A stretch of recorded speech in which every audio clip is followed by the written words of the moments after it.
ஆயக்கலைகள் 64, அதில் ஒரு முக்கிய கலையான ஜோதிட கலையின் மூலமாக என்னுடன் இணைந்துள்ள அன்பு நேயர்களுக்கு இனிய வணக்கம்ங்க.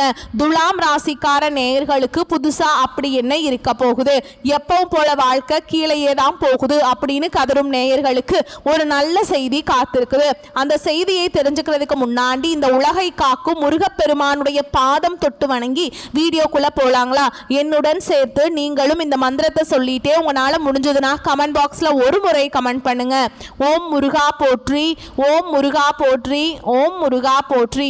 பழனி ஆண்டவா, செந்தூர் வேலவா, சீரும் போர் தளபதியே, சேவல் கொடி ராஜாவே, நீதான் ஐயா இந்த அப்பாவி மக்களை கஷ்டங்களிலிருந்து காப்பாற்றி காலம் முழுக்க கூடவே இருக்கணும். இவங்களுக்காக நான் தினமும் உங்ககிட்ட வேண்டிக்கிறேன். இவங்களுக்கு ஒன்று நான் நீதான் ஐயா பொறுப்பு. அப்படியே நான் சொல்லும் ஜோதிடமும் பழிக்க நீதான் ஐயா அருள் புரியணும். தினமும் உங்களுக்கு கிரகநிலை மாற்றத்தால் வரக்கூடிய சுப பலன்களை அறிய கட்டாயம் சப்ஸ்கிரைப் பண்ணி பெல் பட்டன் அப்புறம் ஆல் ஆப்ஷன் இருக்கும், அதையும் கொடுத்து வைங்க.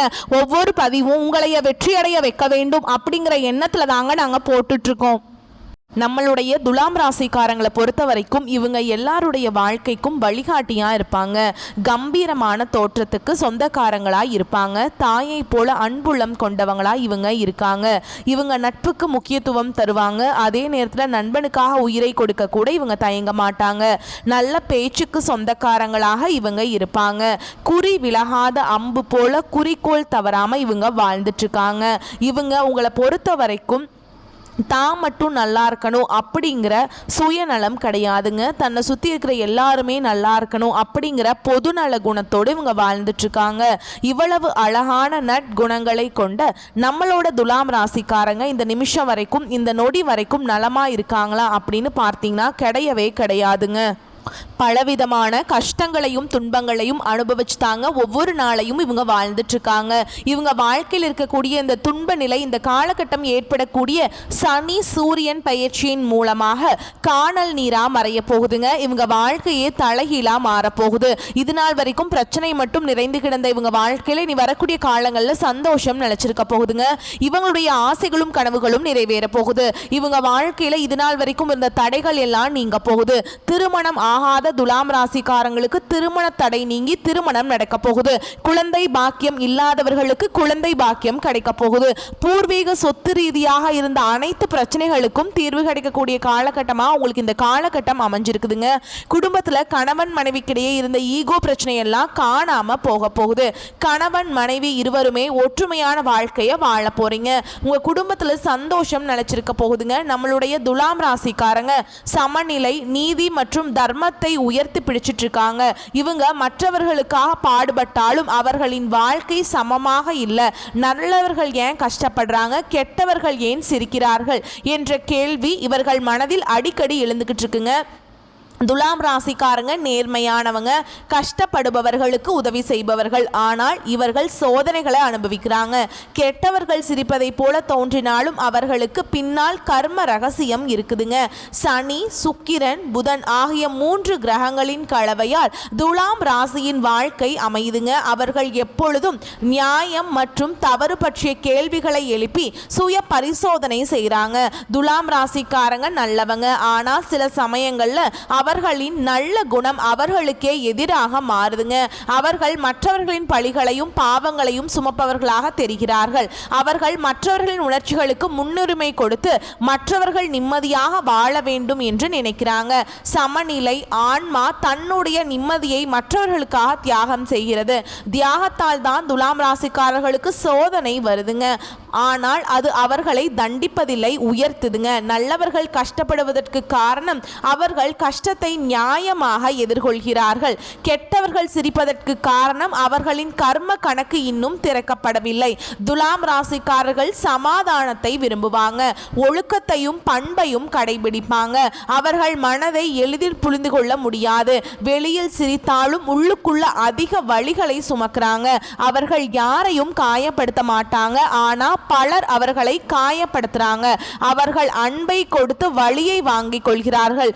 தூது ஆலோசனை, கலை, நியாயம் போன்ற துறைகள்ல சிறந்து விளங்குவாங்க.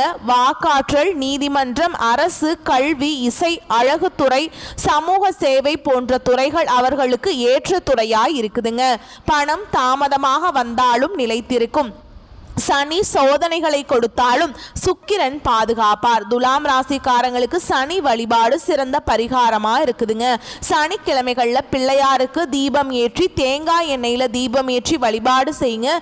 சனீஸ்வர பகவானுக்கு நல்லெண்ணெய் தீபம் ஏத்துங்க. அதே மாதிரிங்க செவ்வாய்க்கிழமைகளில் அனுமன் வழிபாடு செய்யுங்க, அன்னதானம் செய்யுங்க, துளசி வழிபாடு செய்யுங்க. தினமும் 10 நிமிடம் மூச்சை கவனித்து தியானம் செய்யுங்கள். வெள்ளிக்கிழமைகளில் அம்மன் கோவிலில் பால் அபிஷேகம் செய்யுங்க. வெள்ளை நிற ஆடைகளை பயன்படுத்துங்க. துலாம் ராசி பெண்கள் நியாயமானவர்கள், வெளிப்படையான குணம் உடையவர்கள். அழகு, கலை, நேர்மை, காதல், மரியாதை ஆகியவற்றுக்கு முக்கியத்துவம் கொடுக்கக்கூடியவங்க. காதல் வாழ்க்கையிலோ குடும்பத்திலோ தாமதமான நிம்மதிதான் வரும். துலாம் ராசி ஆண்கள் அழகு, அன்பு, அறிவு மூன்றும் சேர்ந்த புனித சக்தி. பிறந்த வீட்டில் அமைதி வரும், ஆனா அவர்களின் மனம் மற்றவர்களுக்காக வேலை செய்யும். காதல் வாழ்க்கையில சோதனைகள் இருக்கும். ஆன்மீக பாதையில போனா வாழ்க்கை மாறும். அவர்கள் நல்லவர்களாக வாழ்கிறார்கள். துலாம் ராசிக்கு ஏற்ற தொழில்கள் நியாயம், சட்டம், கலை, அரசியல், துறவி, ஆசிரியர், ஆலோசனை. அவர்களின் பேச்சில் காந்த சக்தி இருக்கு. 28 வயதுக்கு பிறகு பொருளாதாரம் மேம்படும். சனி சோதனையை கொடுத்தாலும் குரு ஆசீர்வதிப்பார். குடும்பத்தில் அமைதி வரும். நல்ல துணை உங்களுக்கு கிடைப்பாங்க. வெள்ளிக்கிழமைகள்ல மகாலட்சுமி, பார்வதி, காமாட்சி வழிபாடு செய்யுங்க. வெள்ளிக்கிழமை மாலை நேரத்தில் வெண்மை நிற பூக்களுடன் பால் அபிஷேகம் செய்து பாலை நெய்வேத்தியமா வைத்து தீபம் ஏற்றி அம்மன் கோவில்களில் வழிபாடு செய்யுங்க. சனி பகவானை சமாதானப்படுத்துவது முக்கியங்க. அன்னதானம் செய்யுங்க, தியானம் செய்யுங்க. நீல நிற ஒளியை கற்பனை செய்து ஓம் சாந்தி, ஓம் சாந்தி என்று ஜெபம் செய்யுங்க. காஞ்சி காமாட்சி அம்மன் கோவிலுக்கு குடும்பத்துடன் சென்று வழிபாடு செய்யுங்க. திருநள்ளாறு சனீஸ்வர பகவான் கோயிலுக்கு சென்று வாருங்கள். திருமலை திருப்பதி வெங்கடேஸ்வர பெருமாளை வணங்கி கொள்ளுங்க. துலாம் ராசிக்காரங்க வாழ்க்கை ஒரு தராசு மாதிரிங்க. ஒரு பக்கம் துன்பம், ஒரு பக்கம் இன்பம் இருக்கும். இன்பத்தை அடைய நம்பிக்கை முக்கியம். கடவுள் அவர்களை உச்சிக்கு கொண்டு போக தயார்படுத்துகிறார். அவர்கள் அழும்போது கடவுள் அவர்களின் சாபத்தை கழுவுறாங்க. அவர்களின் நியாயம், நேர்மை, பொறுமைதான் அவர்களின் செல்வம் மற்றும் வலிமை. நீதியில் நடப்பவன் தாமதமாக வளர்வான், ஆனால் ஒரு நாள் எல்லாரும் அவனை தேடி வருவாங்க. சத்தியத்தோடு நின்றால் கடவுள் உயர்த்தி வைப்பார். துலாம் ராசிக்காரங்களுக்கான அதிர்ஷ்ட எண்கள் 6, 9, 15, 24, 33, 42. தவிர்க்க வேண்டிய எண்கள் 4, 8ங்க. அதிர்ஷ்டம் தரக்கூடிய நிறம் இளஞ்சிவப்பு, நீலம், வெள்ளை. தவிர்க்க வேண்டிய நிறங்கள் கருப்பு, மஞ்சள், சாம்பல். வழிபாடு செய்ய வேண்டிய தெய்வங்கள் மகாலட்சுமி அம்மன், வெங்கடேஸ்வர பெருமான். அதிர்ஷ்டம் தரக்கூடிய திசைகள் தென்கிழக்கு, வடகிழக்கு. அதிர்ஷ்டம் தரக்கூடிய நாட்கள் வெள்ளிக்கிழமை, புதன்கிழமை. அதிர்ஷ்டமான நேரம் மாலை 4:30 மணி முதல் 6:30 மணி வரை. அதிர்ஷ்ட கல் வைரக்கல்லுங்க. அதிர்ஷ்ட விலங்கு யானை. அதிர்ஷ்ட பறவை நாரை. தினமும் சொல்ல வேண்டிய மந்திரங்கள் ஓம் லக்ஷ்மி தேவியே நமக, ஓம் சனீஸ்வராய நமக, ஓம் நமோ நாராயணா. வெள்ளிக்கிழமைகளில் மாலை நேரத்தில் வீட்டில் தீபம் ஏற்றி ஓம் லக்ஷ்மியே நமக அப்படிங்கிற மந்திரத்தை 108 முறை சொல்லுங்கள். திங்கட்கிழமை மற்றும் வெள்ளிக்கிழமைகள்ல அலமாரியில குபேர தீபம் ஏற்றி ஓம் குபேராய நமக அப்படிங்கிற மந்திரத்தை 27 முறை சொல்லுங்கள். ஒப்பந்தங்களில் கையெழுத்திடும் போது வெண்மை அல்லது இளஞ்சிவப்பு நிற ஆடைகளை பயன்படுத்துங்க. கிழக்கு திசையில கண்ணாடி வைத்தால் செல்வம் பெருகும். மாலையில 6 மணிக்கு பின் வீட்டில் தீபம் அணையக்கூடாதுங்க. துலாம் நியாயத்தின் தராசு, உண்மை பேசக்கூடிய இதயம், அழகு, அன்பு, நம்பிக்கை இந்த மூன்றும் சேர்ந்த ஒளி. அவர்கள் ஒருபோதும் ஒருவரை கூட காயப்படுத்த விரும்ப மாட்டாங்க. மற்றவர்களின் நிம்மதிக்காக பாடுபடுவாங்க. வாழ்க்கை அவர்களை சோதிச்சாலும் கீழே விழவிடாது.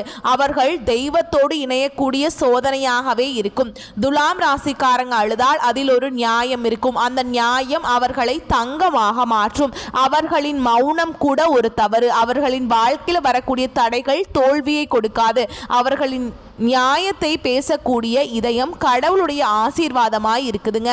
இந்த உலகத்துல யாருங்க கோடீஸ்வரன்? கோடி கோடியா பணம் வச்சிருக்கவங்களா, பிடிச்ச உணவுகளை சாப்பிட்றவங்களா, பிடிச்ச உறவுகள் கிட்ட பேசுறவங்களா? இதுல யாருமே கோடீஸ்வரன் கிடையாதுங்க. யார் ஒருத்தவங்க நோய் நொடி இல்லாம மனக்கவலை இல்லாம நிம்மதியா தூங்குறாங்களோ அவங்க தான் இந்த உலகத்திலேயே சிறந்த கோடீஸ்வரன். அப்பேற்பட்ட கோடீஸ்வரன் ஆகக்கூடிய யோகம் உங்களுக்கு இந்த காலகட்டம் அமைஞ்சிருக்குதுங்க. உங்கள் வாழ்க்கையில் இனி வரக்கூடிய காலங்களில் கவலை கண்ணீர் அப்படிங்கிற பேச்சுக்கெல்லாம் துளி கூட இடம் கிடையாதுங்க. இது நாள் வரைக்கும் உங்களுடைய மனசில் இருந்த மன கவலைகள் எல்லாம் இனி வரக்கூடிய காலங்களில் காணாமல் போக போகுது. நீங்கள் சந்தோஷமான ஆரோக்கியமான வாழ்க்கையை இனி வரக்கூடிய காலங்களில் வாழ போகிறீங்க. உங்கள் வாழ்க்கையில் சந்தோஷம் நிலச்சிருக்க போகுதுங்க. அடுத்துதான் நம்மளுடைய துலாம் ராசியில் இருக்கக்கூடிய ஒவ்வொரு நட்சத்திரக்காரங்களுக்கும் இந்த காலகட்டம் எப்படி இருக்குதுன்னு பார்க்கலாங்க. நம்மளுடைய துலாம் ராசியில் இருக்க கூடிய முதல் நட்சத்திரம் சித்திரை நட்சத்திரம், 3ஆம் பாதம் 4ஆம் பாதம். உங்களுக்கு இந்த காலகட்டம் எப்படி இருக்குதுன்னு பார்க்கலாங்க. கடந்த காலத்தில் உங்களை விற்று சென்றவர்கள் திரும்பி வர போறாங்க. உறவு பலப்பட போகுது. தொலைபேசி தொடர்பு மூலமா சிலர் புதிய தொழில் ஒப்பந்தங்களை ஏற்படுத்தி லாபம் தேடும் முயற்சியில ஈடுபடலாம். குடும்பத்தில் மகிழ்ச்சிக்கு குறைவு இருக்காது. சுப நிகழ்ச்சிகள் இடம்பெற போகுதுங்க. உங்களுடைய ஆசைகளும் கனவுகளும் நிறைவேற போகுது. திருமணம் ஆகாதவர்களுக்கு திருமண தடை நீங்கி திருமணம் நடக்க போகுது. குழந்தை பாக்கியம் இல்லாதவர்களுக்கு குழந்தை பாக்கியம் கிடைக்க போகுது. பூர்வீக சொத்து ரீதியா இருந்த அனைத்து பிரச்சனைகளுக்கும் தீர்வு கிடைக்க போகுதுங்க. உங்க வாழ்க்கையில் வரக்கூடிய காலங்களில் சொர்க்கமா மாறப்போகுது. அடுத்துதான் நம்மளுடைய துலாம் ராசி இருக்கக்கூடிய நட்சத்திரம் சுவாதி நட்சத்திரம். உங்களுக்கு இந்த காலகட்டம் எப்படி இருக்குன்னு பார்க்கலாங்க. உங்களுடைய அத்தியாவசிய தேவைகள் நிறைவேற போகுது. உங்களுடைய ஆசைகளும் கனவுகளும் நிறைவேற போகுது. மனம் மகிழ்ச்சி அடைய போகுது. உங்க வாழ்க்கையில் இது நாள் வரைக்கும் இருந்த அனைத்து பிரச்சனைகளுக்கும் தீர்வு கிடைக்க போகுது. திருமணம் ஆகாதவர்களுக்கு திருமண தடை நீங்கி திருமணம் நடக்க போகுது. குழந்தை பாக்கியம் இல்லாதவர்களுக்கு குழந்தை பாக்கியம் கிடைக்க போகுதுங்க. பூர்வீக சொத்து ரீதியா இருந்த அனைத்து பிரச்சனைகளுக்கும் தீர்வு கிடைக்க போகுது.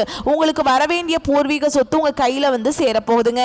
உங்களை வேண்டான்னு உதறி தள்ளிட்டு போன உற்றார் உறவினர்கள் இனி வரக்கூடிய காலங்களில் உங்களை தேடி வர போறாங்க. உங்க கையில பண புழக்கம் அதிக அளவுல இருக்க போகுதுங்க. உங்களுடைய குடும்பத்துல சந்தோஷம் நிலைச்சிருக்க போகுது. அடுத்ததான் நம்முடைய துலாம் ராசியில் இருக்கக்கூடிய நட்சத்திரம் விசாக நட்சத்திரம், 1ஆம் பாதம் 2ஆம் பாதம் 3ஆம் பாதம். உங்களுக்கு இந்த காலகட்டம் எப்படி இருக்குன்னு பார்க்கலாங்க. எடுத்த காரியங்களை உடனே வெற்றி ஏற்பட போகுது. சில காரியங்களில் தாமதமாக வெற்றி ஏற்படும். உங்கள் விடாமுயற்சியின் காரணமாக உங்க வாழ்க்கையில இது நாள் வரைக்கும் இருந்த அனைத்து பிரச்சனைகளுக்கும் தீர்வு கிடைக்க போகுது. பழகும் நண்பர்களை எடை போட பழகிக்க போறீங்க. உங்களுடைய ஆசைகள் கனவுகள் எல்லாமே நிறைவேற போகுதுங்க. உங்க வாழ்க்கையில இந்த காலகட்டம் மேலும் நல்லதெல்லாம் நடக்க நீங்க செய்ய வேண்டிய பரிகாரம் என்னன்னு பார்த்தீங்கன்னா, உங்க வீட்டுக்கு பக்கத்தில் இருக்கக்கூடிய முருகர் ஆலயத்துக்கு போயிட்டு முருகப்பெருமான மனதார வணங்கிட்டு வாங்க. உங்க வாழ்க்கையில் இருக்கக்கூடிய அனைத்து பிரச்சனைகளும் காணாம போயிடும். உங்களுடைய எண்ணம் போல் உங்க வாழ்க்கையில நல்லது மட்டும்தாங்க நடக்கும். கெட்டதுங்கிற பேச்சுக்கு துளி கூட இடம் கிடையாதுங்க. குலதெய்வம் எங்கேயோ இருக்குது, என்னமோ இருக்குது அப்படின்னா நீங்க நினைக்க வேண்டாம். நீங்க எங்க இருந்தாலும் ஒரு தீபம் ஏற்றி வச்சு அந்த தீப ஒளியில தெய்வங்கள் இருக்கிறாங்க அப்படின்னு நினைச்சு வழிபாடு செய்யுங்க. குலதெய்வமே தெரியாவிட்டாலும் வீட்டுல தீபம் ஏற்றி வச்சு ஏதாவது ஒரு நல்ல நாள்ல குலதெய்வத்தை நினைச்சு வழிபாடு செய்யுங்க. குலதெய்வ வழிபாடு குலம் காக்கும் குலம் தலைக்கும். முதல்ல குலதெய்வம், அப்புறம் இஷ்டப்பட்ட தெய்வம், அப்புறம் உங்களுக்கு விருப்பப்பட்ட தெய்வம்ங்க. எந்த கோயிலுக்கு போனாலும் என்ன பண்ணாலும் ஏற்றமில்லை அப்படின்னு நீங்கள் சொல்லுவீங்க. தினமும் எந்திரிச்ச உடனே சூரிய பகவானை நமஸ்காரம் பண்ணுங்க. அவங்களுடைய அனுகிரகம் இருந்தால் போதும். மற்ற கிரகங்கள் எல்லாம் சாதகமாக இல்லைன்னா கூட பரவாயில்ல. அந்த சூரியனுடைய பிரகாசம் உங்கள் வாழ்க்கையவே பிரகாசமாக மாற்றிடும். அந்த வெளிச்சம் உங்களை வந்து சேருங்க. உங்கள் வாழ்க்கையில் இருக்கக்கூடிய கண்ணீர் எல்லாம் கரைஞ்சு போயிடும். சூரியன் மற்றும் சனி பெயர்ச்சியால் நம்மளுடைய துலாம் ராசிக்காரங்களுக்கு பலவிதமான நன்மைகள் இந்த காலகட்டத்தில் கிடைக்க போகுது. மனசில் இருந்த குழப்பம் நீங்கி மன அமைதி அதிகரிக்க போகுது. ஆற்றல் சக்தி உயரப்போகுது. சரியான முடிவை எடுக்க போறீங்க. ஒருத்தவங்க கிட்ட பேசும்போதும் சரிங்க, ஒரு செயலை செய்யும் போதும் சரி, தெளிவா நீங்க செயல்பட போறீங்க. வாழ்க்கையில ஒழுக்கம் உருவாக போகுது. நிலைத்தன்மை வரப்போகுது. பொறுப்புணர்வு அதிகரிக்க போகுது. சமூக மரியாதை உயரப்போகுது. வேலை வாய்ப்புகள் அதிகரிக்க போகுது. வியாபார முன்னேற்றம் ஏற்பட போகுது. பண நன்மை பெருக போகுது. தன் வருத்தங்களை தாங்கும் சக்தி கிடைக்க போகுது. சுய கட்டுப்பாடு அதிகரிக்க போகுதுங்க. குடும்பத்துல நல்லிணக்கம் முன்னேற்றம் வளர்ச்சி பெற போகுது. உயர் பதவி வாய்ப்பு உங்களுக்கு கிடைக்க போகுதுங்க. திறமைகள் வெளிப்பட போகுது. நம்பிக்கையுடன் செயல்படும் ஆற்றல் உயர போகுது. உடல் நலம் வலுவடைய போகுது. ஆன்மீக சிந்தனை அதிகரிக்க போகுது. முடிவெடுக்கும் திறன் தெளிவாக போகுதுங்க. நீதிக்கான போராட்டத்தில் வெற்றி பெற போறீங்க. அரசு சம்பந்தப்பட்ட நன்மைகள் உங்களுக்கு கிடைக்க போகுதுங்க. நண்பர்கள் உறவினர்களின் ஆதரவு உங்களுக்கு கிடைக்க போகுதுங்க. நேரத்தை மதிக்கும் பழக்கம் உருவாக போகுது. கலை திறமை வெளிப்பட போகுது. மன உறுதி வலுவடைய போகுதுங்க. புதிய முயற்சிகளை வெற்றி உங்களுக்கு கிடைக்க போகுதுங்க. வாழ்க்கை அனுபவம் மூலம் அறிவு பெருக போகுதுங்க. நீண்ட நாள் ஆசைகள் நிறைவேற போகுது. உள்ளுணர்வு வளர்ச்சி பெற போகுது. சமூக தலைமைத்துவம் வெளிப்பட போகுதுங்க. உங்க வாழ்க்கையே அழகான வாழ்க்கையா மாறப்போகுது. கூர்மையான தராசு என்பதற்கேற்ப புத்தி யோசனையுடன் அதே வேளையில கவர்ச்சியாகவும் பேசி அனைவரிடமும் காரியங்களை சாதித்துக் கொள்ளும் துலாம் ராசிக்கார அன்பர்களே, இந்த காலகட்டம் குடும்பத்துல நல்ல முன்னேற்றம் உண்டு. நீங்கள் பேசும் வார்த்தைகள் மற்றவர்களுக்கு அக்னியை போல சுடலாங்க. அதனால் நீங்க ஒருத்தவங்க கிட்ட பேசும்போதும் சரி கவனமா பேசுறது உங்களுக்கு நல்லதுங்க. உங்களை சுத்தி இருக்கிறவங்களுக்கும் நல்லது. ஆனா நீங்க பேசக்கூடிய வார்த்தைகள் மற்றவருடைய வாழ்க்கைக்கு வழிகாட்டியா இருக்குங்க. நல்ல செய்கையினால மட்டும்தான் புகழை தக்க வைத்துக் கொள்ள முடியும். வீடு மனை வாகனம் வாங்கக்கூடிய யோகம் உங்களுக்கு அமைஞ்சிருக்குதுங்க. கணவன் மனைவி ஒற்றுமை சிறப்பா இருக்க போகுது. உங்களுடைய குடும்பத்துல சுப காரியங்கள் அடுக்கடுக்கா நடக்க போகுது. நீங்க அரசு துறையில பணிபுரிந்தாலும் சரிங்க, தனியார் துறையில பணிபுரிந்தாலும் சரி, இனி வரக்கூடிய காலங்கள்ல உங்களுக்கு பதவி உயர்வு சம்பள உயர்வு எல்லாம் கிடைக்க போகுது. உங்களுடைய ஆசைகளும் கனவுகளும் நிறைவேற போகுது. பொருளாதாரம் சரளமாக கிடைக்க போகுது. உங்களுடைய புகழ் இந்த உலகத்துல நிலைச்சிருக்க போகுதுங்க. நீங்க சின்னதா பெட்டி கடை வச்சிருந்தாலும் சரிங்க, பெரிய டிபார்ட்மெண்டல் ஸ்டோரே வச்சிருந்தாலும் சரி, நீங்க எந்த அளவுக்கு உழைக்கிறீங்களோ அந்த அளவுக்கு உங்களுக்கு லாபம் கிடைக்குங்க. கலைத்துறையினருக்கு உங்களுடைய கலை திறமையை வெளிப்படுத்தக்கூடிய காலகட்டமா உங்களுக்கு இந்த காலகட்டம் அமைஞ்சிருக்குதுங்க. திருமணம் ஆகாதவங்களுக்கு திருமண தடை நீங்கி திருமணம் நடக்க போகுது. குழந்தை பாக்கியம் இல்லாதவங்களுக்கு குழந்தை பாக்கியம் கிடைக்க போகுது. மனம் ஆன்மீக வழியை அதிகம் நாட போகுதுங்க. பேசும் வார்த்தைகளை அனல் வீச போகுதுங்க. நற்செயல்கள் செய்வதில் புகழ் பலம் பெற போறீங்க. உங்களுடைய வாழ்க்கையில் நல்லதெல்லாம் அடுக்கடுக்காக நடக்க போகுது. துலாம் ராசிக்காரங்களே, உங்களுக்கு இந்த காலகட்டம் அதிர்ஷ்டம் தரக்கூடிய நிறம்னு பார்த்தீங்கன்னா வெள்ளை ஊதா நிறம்ங்க. அதிர்ஷ்டம் தரக்கூடிய எண்கள் 6, 7. அதிர்ஷ்டம் தரக்கூடிய திசை தென்கிழக்கு வடகிழக்கு. அதிர்ஷ்டம் தரக்கூடிய கிழமைகள் வியாழன் வெள்ளி. அதிர்ஷ்டம் தரக்கூடிய மலர்கள் மல்லிகை முல்லைங்க. உங்கள் வாழ்க்கையில் இந்த காலகட்டம் மேலும் நல்லதெல்லாம் நடக்க நீங்கள் செய்ய வேண்டிய பரிகாரம் என்னென்னு பார்த்தீங்கன்னா, உங்கள் வீட்டு பக்கத்தில் இருக்கக்கூடிய முதியவர்களுக்கு உங்களால் முடிஞ்ச உதவிகளை செஞ்சுட்டு வாங்க. உதவி செய்யணும் அப்படிங்கிறதுக்காக நீங்கள் லட்சக்கணக்கில் பணங்காசு செலவு பண்ணும் அப்படிங்கிற தேவை கிடையாதுங்க. உங்களால முடிஞ்ச அளவுக்கு ஒரு வேளை சாப்பாடு வாங்கி கொடுத்தா கூட போதுங்க. நீங்க இது நாள் வரைக்கும் உங்க வாழ்க்கையில செஞ்ச பாவங்கள் எல்லாம் மறையிறதுக்கு இந்த ஒரு பரிகாரத்தை பண்ணா போதுங்க.